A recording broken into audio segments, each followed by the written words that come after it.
Hey everybody, thanks for joining me. Just worked on this last night, wanted to get this out there. Observing report from November 13th, 2025. I talk about making homemade counterweights here, my loading up procedures, and then of course observing with sketches, and then SeeStar photos are in here. So let me just kind of quickly go through what you'll see if you go over to Eadsy Astronomy and go through this. I'm not going to upload all these videos to the YouTube channel, but if you want to watch them, they're there. The first video here is, you can see how I go about after my experiences out at Toon Road where I accidentally stabbed myself. I knew I needed to make some additional counterweights and have them available, and so I go through here how I make my counterweights. They're basically PCV pipes with caps on the end that I glue on, and then I put copper BBs inside and fill it all the way to the top, and then put some BBs in the top cap and glue that on, so I don't get a lot of shaking or noise from it when they're moving around. I don't like that. And then I spray paint them black. But you can see the process here of how I go through it. The first video kind of shows you how I make them and what they look like when they're attached to the scope, especially to the 17.5. Here I'm spray painting them black, and you can see how I go about doing that. And then this video, I haven't done this for a long time.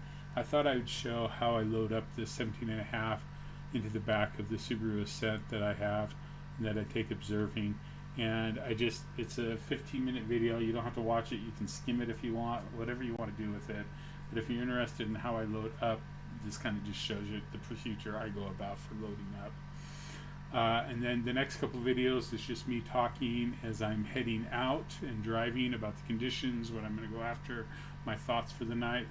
This one kind of just shows you as I'm getting out on I-80 what the sky looks like. And this one is just me, how I set up at the site, how I collimate. These are basically what my live sessions are like. Here you can see assembling the 17.5 Starcatcher up, going, and then further. Then I just include images from that evening. Here's what it looked like out of the car window as I'm heading out. You see there were cirrus clouds out there. They dispersed after sunset like they typically do in the desert. Again, going through the window so you're not getting as sharp of a contrast and clear here. This was parked on the side, window down. You're getting more of the view here of what North Alkaline Road looks like, the area out there. Pretty flat, pretty open, down in the valley. That's why you got to be careful with dew here. During the fall and spring, I prefer to go up on some of the hills there in the distance, if possible, to escape the dew. And this is going down Puddle Road, heading northbound out to North Alkaline Road, and kind of get a feel for what it looks like out there. And this is sunset, and you can see just the different views that I have out there. That's the southern view. And then you can just go through and take a look at the images if you're interested in that. Love this image here. This is, you can see the upper ring with the secondary mirror reflecting there as I'm looking out to the southwest here, and as night comes on, full view of the 17.5 Starcatcher at twilight. And then some more views here. You can see my observing chair here, looking out to the to the west, northwest here, and again same thing there. And then just another view. Love that shot. And then this is the shot looking south. This is the only stray light pollution that I'll point out there. It's right above the mouse pointer if it's steady here. Anyway, it is Argonaut. It's a plant out there. Those are the Cedar Mountains there. It's so far away. The light dome there is so minimal. It doesn't even extend above like the red clouds in here. It doesn't impact this viewing site at all. But it is out there. I like to always point out any stray light. You can kind of see just here. Look, this is looking north. A little car light coming in there from the main Puddle Road. Here's the view looking north. You got Ursa Major here. Of course, it was fall, so very low in the sky at that time. And I thought I captured that night a little bit. There was an aurora activity to the north of us. Not so bright, but I think I captured a little bit of it. Kind of impacted the brightness of the site that night. So here's my sketches. All of them are North Alkaline Rd Site, Puddle Valley, Utah. November 13th, Antonati 1, Scene 3F5, Transparency 3F5, SQM, I should put that in here. SQM that night ranges from 21.35 to 21.49. And I really believe that was the impact of the aurora, and it was the star catcher. So I did 136 open cluster in Cassiopeia. You're going to see when I get the SeeStar images, I actually imaged some of these as well. Main eyepieces were the 16.5 pentax on all of these, also the 9 or 7 millimeter XWA. You can read for yourself what these comprise of here.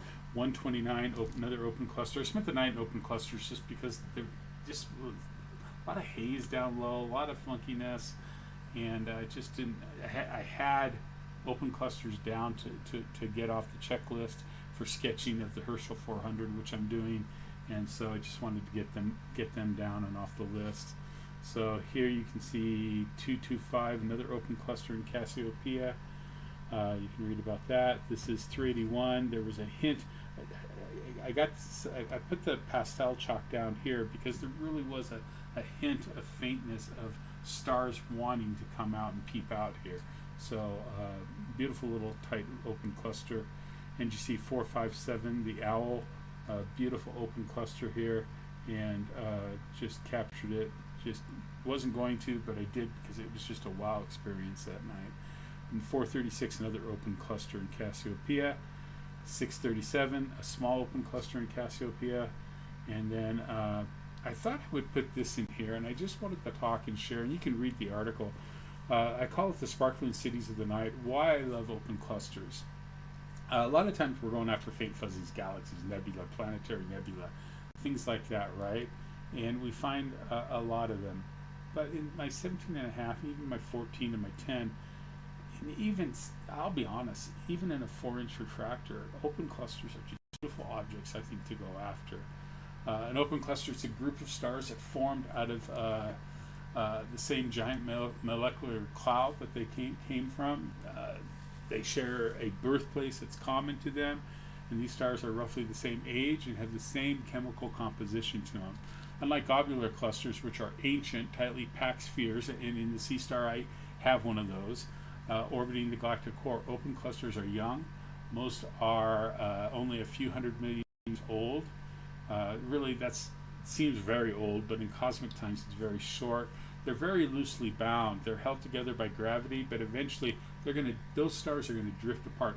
Our sun was part of an open cluster at one point and drifted off onto its own. They're primarily found in the spiral arms of galaxies in the galactic disk. And I don't know why I had an image there, but we're not going to put that in there, so we'll take that out. Why I enjoy them. They're diverse. Each one is unique. As you can see in my sketches, as you'll see in the images from the SeeStar, they have their own personalities. As like with 136, they're very loose and subtle. Others, like 381, are very dense and rectangular in shape.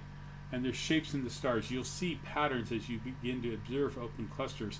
There's patterns of stars within the open cluster that our eye is just naturally drawn to. So also there's a lot, I really don't capture in my sketching, I probably should, more of the color and contrast that's there. There's some beautiful color and contrast between orange and blue stars that show up within the open clusters themselves. And you always don't need a massive scope. While I said this earlier, the 17.5 star catcher is wonderful to bring out those 15th magnitude haze of stars. Many open clusters are stunning both in binoculars and in small refractors, and they make them a perfect target for any night, even when the moon's up. Anyway, when you observe open clusters, use different eyepieces. Go wide field, go high magnification. I love the 16.5 millimeter pentax on these open clusters, but that 7 millimeter XWA or the 9 millimeter XWA also gave a very, very great and enjoyable view to me. So anyway, you can also pull out hidden stars with those higher magnifications. So next time you're out, don't pass over open clusters. Give them some time, enjoy them for what they are, and think about it. So here's my SeeStar images. I'm not going to go through all the details here. If you want to go to the site and read them, But there's object 157 in intermediate spiral. Here's NGC 129. That's an open cluster which I sketched. You can see it here. Of course, SeeStar picks up a little bit more than my sketch does. NGC 2225, don't need that twice. It's an open cluster in Cassiopeia, which I sketched. Here you got 136. That's another open cluster that was in Cassiopeia. So you can see really very faint, very small and tight. And then we had 381, another open cluster in Cassiopeia, which I imaged to the SeeStar, and more detail there. Here was the globular I talked about earlier, NGC 288. It's in the constellation of Sculptor. Very wonderful object to get. And then this is object 613. It's a barred spiral in the constellation of Sculptor. So had the SeeStar and Sculptor. This is the Sculptor galaxy, the Silver Coin galaxy, Silver Dollar galaxy, NGC 253, Caldwell 65. A beautiful galaxy to observe, and you can read the notes there. In my next observing session, I actually sketched those items. This is 246. It's also known as a Skull Nebula. You can kind of see the image of a skull here. So anyway, you can read about that if you want to. And then finally, NGC 247, Caldwell 62, the Claw Galaxy. It's known for that faint right up here where the mouse is kind of pointing, if it's working right, of that void that's sitting right there that I was pointing at. Wonderful objects. Hope you take the time to read them. Thanks for joining me. Hope you enjoy the report. We'll catch you next time.